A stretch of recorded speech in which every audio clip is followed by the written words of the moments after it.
Bismillah, read. بسم الله الرحمن الرحيم.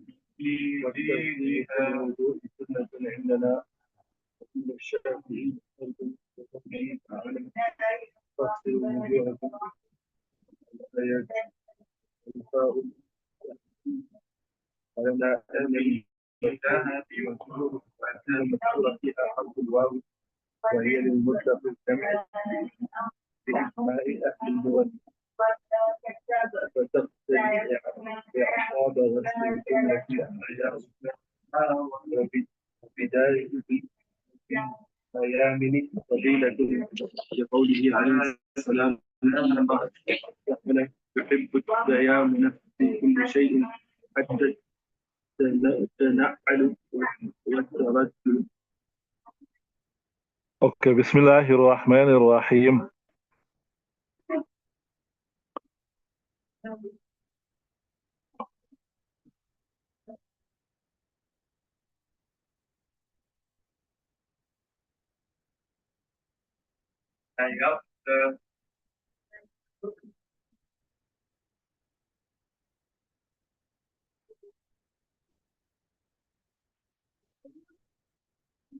So from where are we doing from? You got what yurattibu al-wudu'ah. You got it like that from there? Okay. So Bismillahir Rahmanir Rahim. Nahmaduhu wa nusalli ala rasulihil kareem. We were discussing all the acts, the sunnahs of wudu. In other words, those things which increases your wudu in value, but it is not a condition to say that if you do not do it, your wudu is not done. So the next thing is what we say, wa yurattibu al-wudu'ah, to do the wudu in a particular order.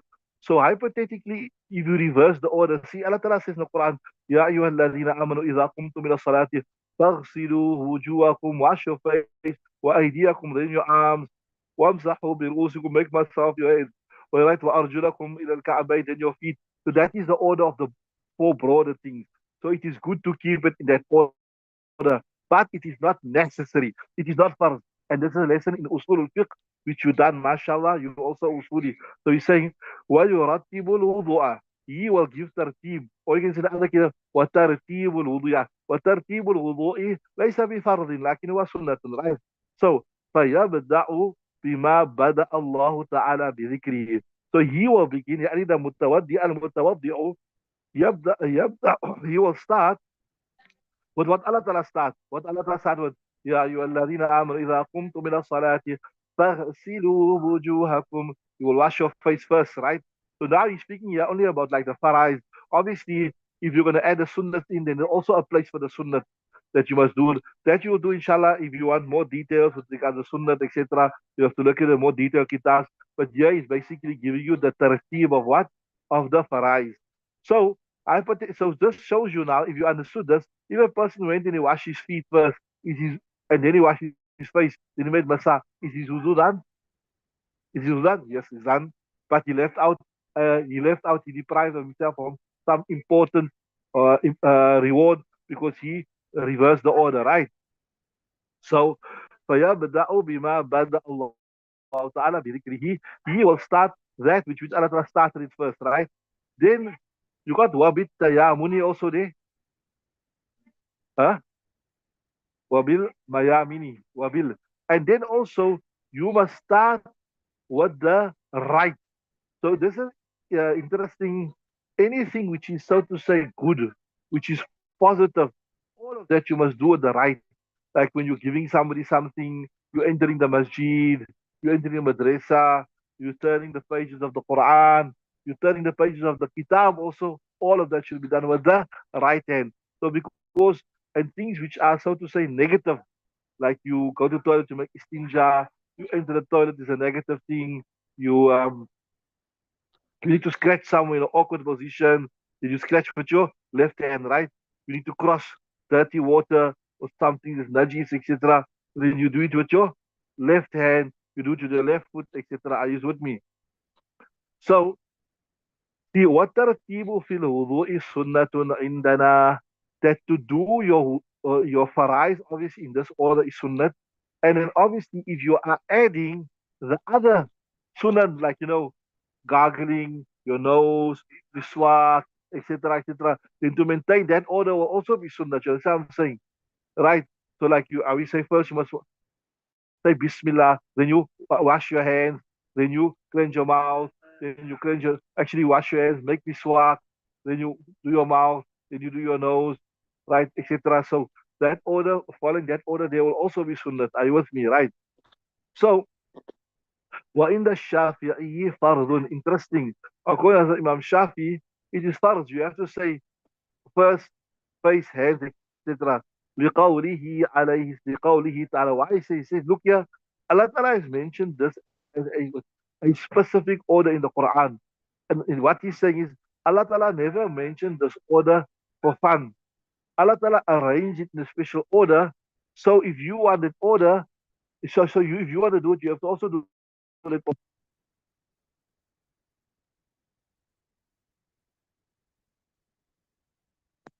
So if you want that, so Allah Ta'ala never mentioned the order just for fun. Allah Ta'ala never mentioned the order just to pass time. Allah Ta'ala specifically mentioned that order. If you're going to say no, you can reverse the order. This is Imam Shafi's reasoning. That means you saying Allah Ta'ala mentioned that order for no good reason. You understand what I'm saying? See, he's saying, Allah Ta'ala says, فَاغْسِلُوا وُجُوهَكُمْ. And he says, وَالْفَاءُ لِلتَّعْقِيبِ. See, فَاغْسِلُوا وُجُوهَكُمْ. That fa means something must come after the next thing immediately. Like, I'll give you an example. If I say, جَاءَ زَيْدٌ وَأَمْرٌ. Sorry, I say, جَاءَ زَيْدٌ فَأَمْرٌ. I say Zayd came, Amr and Amr came. It means Amr came immediately after Zayd. What means? It means Amr came immediately after Zayd. So same thing, he's saying, see, Allah says, when you wish to pray, فَغْسِلُوا, then you immediately stand up and pray, wash your face. They say, just shows you, that means the washing of the face must be the first thing after intending prayer. So it's the thing that comes immediately after that. Stay with me. Right. So he's saying, فَاغْسِلُوا وُجُوهَ الآية وَالْفَاءُ لِلتَّعْقِيبِ. Fa comes to show that this must come after that. ولنا أن المذكورة فيها حرف الواو وهي المطلق وهي لمطلق الجمع بإجماع أهل لغة. We say, look here, you see فَاغْسِلُوا وُجُوهَكُمْ وَأَيْدِيَكُمْ وفغسلوا إلى المرافق وامسحوا برؤوسكم وأرجلكم من الكعبين. Yeah, you have between all of this, you have wow, wow, wow. And wow means to join something. So look at me 1 second. If I tell you, for example, I tell you that we had a function last night, Zaid came, and Amr came, and Bakr came, and Luqman came, and this one came. Now, by me saying wow and wow, does it mean it came in that specific order? No. They are all together. They are all unanimous, or they're all united in their coming. It doesn't mean that first Bakr came, then Zaid came. I'm just giving you information. So same thing when Allah Ta'ala says, look, you must wash your face, you must wash your arms, you must make masa of your head, and you must wash your feet. This is just for mutlaq jama. Just to say they are all partners in majia. They're all partners in the fact that they came, but they're not partners in the fact, but it does not point towards order. So that is, you done this, mashallah, you done this in usul fiqh, you done it already in usul shashi. Wow, li mutlaqil jam'i. So they're saying, ولنا أن المذكور فيها, we say that was mentioned in the حرف الواوي, the harf of wow, وهي لمطلق الجمع. It just comes for general joining. It doesn't come to show any particular order. بإجماع أهل اللغة. And there's unanimity amongst the ulama of lugha. Like how, you get ulama of tafsir, you get ulama of fiqh, you get ulama of what you call it, of hadith. Like that also, you get the ulama that specialize in lugha, in language. And if you look at the big nahwa kitabs, you see some of them, Sebway, etc. These are the imams. These are the imams of nahwa. So like how you get the imams of fiqh, you also get the imams of nahwa. So there's no, it's like how you get difference of opinion in, in Imam Abu Hanifa say so, Imam Shafi say so, Imam Maliki say so, Sufyan Thawri say so, Abdullah ibn Mubarak say so. There's ikhtilaf in fiqh. Like that also you get ikhtilaf in nahwa. Not in the basic simple things, but like, this will be munsarif, this is not munsarif, this is ghair munsarif, this is the harakat. So there you also, but this masla here, that the one comes from mutlaq jama, there's no ikhtilaf amongst the ulama. This is like how you say, like you say, Allah Ta'ala is one. Any mazhab got an ikhtilaf in that? Or the Hanaf, the Maturidiyah have a difference in that? Or the Ashari, no? Or like you say, you must wash your face in wudu. Any mazhab got, whether you Shafi, Hanafi, Maliki, all of them say you must wash your face. So that's what he's saying. This is a unanimous masla amongst all the ulama of Lughat that wow just comes from mutlaq jam. It just comes to join something. It doesn't come to say that one must come after the other, right? So فتقتضي إقامة إقامة غسل جملة الأعداء. So, but if it comes from mutlaq jama, it demands that bringing إقامة غسل, you got the إقامة غسل جملة that you must bring the washing of all the limbs after standing up for prayer. That's what it means. That ibarat is a bit tricky. It means just that when you stand up for prayer, you must wash all the limbs, whether it right, whether it is the face first or the hand. That is what it ibarat means. يعني فتقتضي ذكر الواوي, right? You with me? The mention what it demands إقامة, that you bring غسلي, that you bring the washing جملة الأعداء, the washing of all the limbs. You got it? Sure. So فتقتضي إقامة غسل جملة الأعداء, right? So that is the one sunnah, right? Then the next sunnah, والبداءة بالميامن فضيلة. Then to start with the right. So in other words, when you're washing your arms, to wash your arm first. Okay, read the text there. Oh, you read it there? You read it? Okay. Well, but now to wash your right first.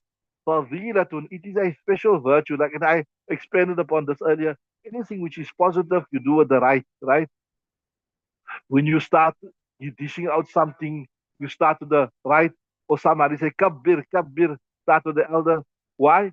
لقوله عليه الصلاة والسلام إن الله تعالى يحب التيامن, because it's a clear hadith which is Nabi says to love, to begin with the right, في كل شيء, in everything, حتى التنعل, you got to until his shoes, right? والترجل, and combing. So when you put your shoes on, you put the right foot first. You put the left. Then you, when you take it, when you're combing, you start the right side of your head, and then when you taking off, you take off on the left. Now, actually, this is interesting thing now here. So that is actually where the Ibarah, the text of Hidayah, finishes, right? That is where the text of Hidayah finishes. But here in this Shara I got here of mine, this got something extra. And I'm going to give you the reason why the extra is here. I'll explain you first. There's another masa called what tawali. What tawali? Now, this is an important question because a lot of people ask me this also. That tawali means to do things in quick succession. To do the thing in quick succession. And when we say in quick succession, what do we mean by quick succession?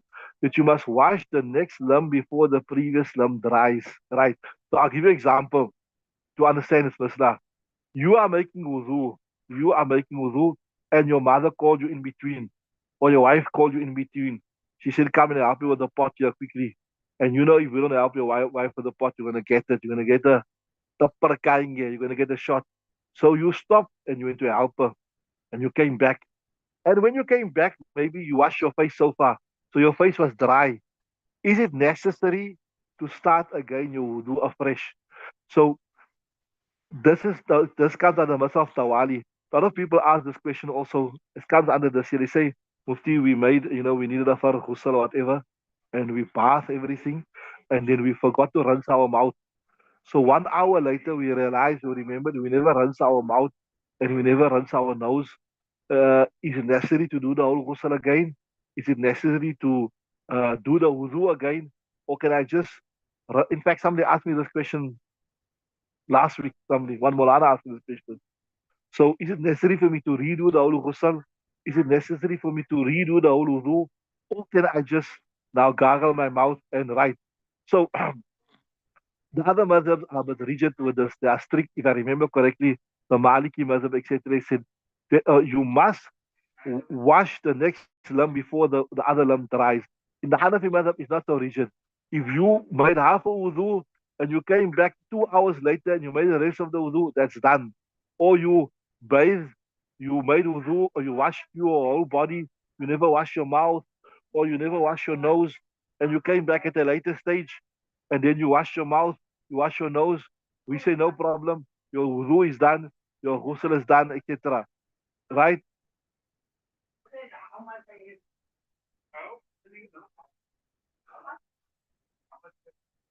Right? So we say no problem, your wudu is done. But to do it in quick succession, so that before the one limb dries and you wash the next limb, that is sunnat. Are you with me? So that is tawali. So that's the next thing. So this ibarat is linked here. It's linked to this. You can say wasunanul wudu at tawali, and this is yani mankusa. That is why you say tawali, right? Then the next is wa mashur raqabati, to make masa of the nape. Remember, the nape is the back part. When we discussed the whole masa, I showed you you use the back of your fingers after you finish the last things. You pass the back of the fingers on the back of your neck, right? So uh, so that to make massage, I told you it's a lot of health benefits. It cools you down. Try it on a very hot day. Put pass a cold hand. I remember when I was so small, they were saying something. It's like a band. Like a band which has like almost like an ice pack thing. So you keep this in the fridge, and it's like it gets. Then you wear this around your neck. It cools your whole body down, right? So these so to do your wudu in quick succession, that the one limb is washed before the next limb get dry, and to make masa of the nape. Also, okay, before I come to this part now, this masa of the nape, um, the Salafis, they say there's no such thing as masa of the nape. They reject it. They say it's bid'at. But you see this difference of us with the Salafis, it relates to a usuli difference. And what's the usuli difference? The usuli difference is this, that we say that a weak hadith can be used for fazilat. We will take a weak hadith, but we won't establish laws for it. Like we won't take a weak hadith. Inshallah, you'll do more of this when you do your usul al-fiqh. Or if you do takhassus fil fiqh, sorry, you do takhassus fil hadith, you will expand on this point a bit more. We say, they say all weak hadith, you totally ignore it. Weak hadith goes straight into the rubbish bin. Weak hadith goes straight into the rubbish bin. You don't take any notice of it. But we say, look here, if a weak hadith is weak, it's not very weak. It is medium category weak. It is medium category weak, and it's not about laws like this is halal, this is haram. It just gives you fazilat that if you do this, you'll get this reward. And it is in keeping with the other usul of Sharia. It's not coming with something new. Then you can practice upon it. So so I told you the reason why we say you should make masal the knife, and why they say you shouldn't. It reverses an usuli difference that we accept. And the interesting thing here is that the jamhur of the muhaddisin. When there's another word I want you to acquaint yourself with. When I say jamhur, means the vast majority.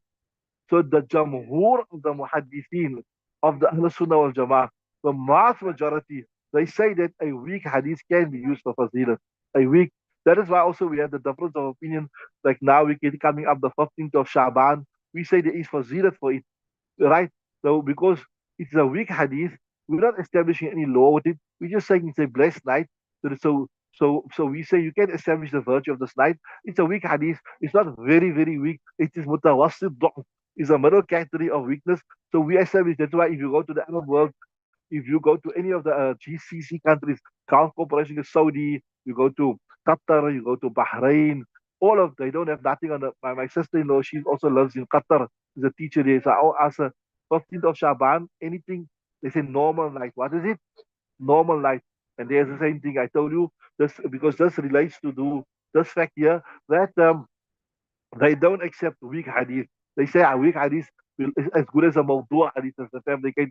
So this Masr Raqaba is proven by a weak hadith, and I gave you the reason why we accept it. You're not establishing a new law. You're not saying it's faraz. You're not saying it's sunnah. You're just saying there's fazilat for it. All right. So the next thing I want to tell you is this here. See, if you look at the original Hidaayah, like in your Hidaayah, it doesn't have tawali. And even in this shara of mine, it doesn't have tawali. And it doesn't have Masr Raqaba. It doesn't have it. So why in this kitab here, this here is a commentary by a living alim. His mana Samiruddin. He lives in the UK. And he also got a shara on Kuduri. And it's a very nice shara. You got all of the line. So he gives the reason. He said, why did he add it here? Listen nicely. Listen nicely to understand why he added this here. You see, remember I told you the original Hidayah, the overline ibarat. See your kitab here. You got the overline ibarat, right? This overline ibarat is either the text of Jami us Saghir or it is the text of Quduri. And then the ibarat has got no line. This is Sahib Hidayah's explanation. What is this? What is this? Right. Right. You got it. Now, what he says here, inshallah, I hope I understood it right in Urdu. He says, see here, if you look at the original copies of Quduri, you go back now, because remember he died taken from Quduri Sharif. Listen nicely, you don't understand.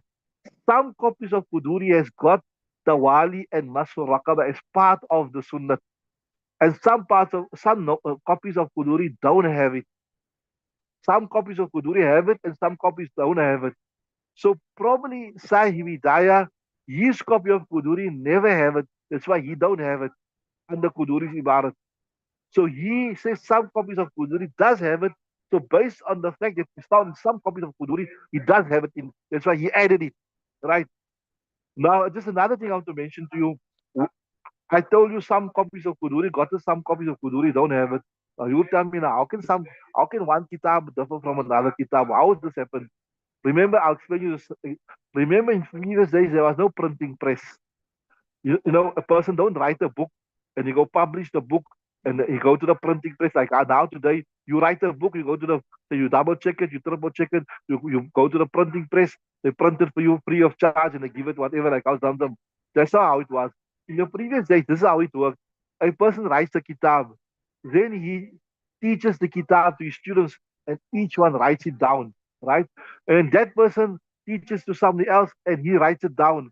And that person teaches to somebody else until we came to the printing press. So like that, you have different copies of every kitab.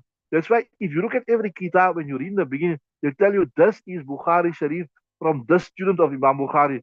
This is Quduri. This copy is Baulaki's copy and comes from this student.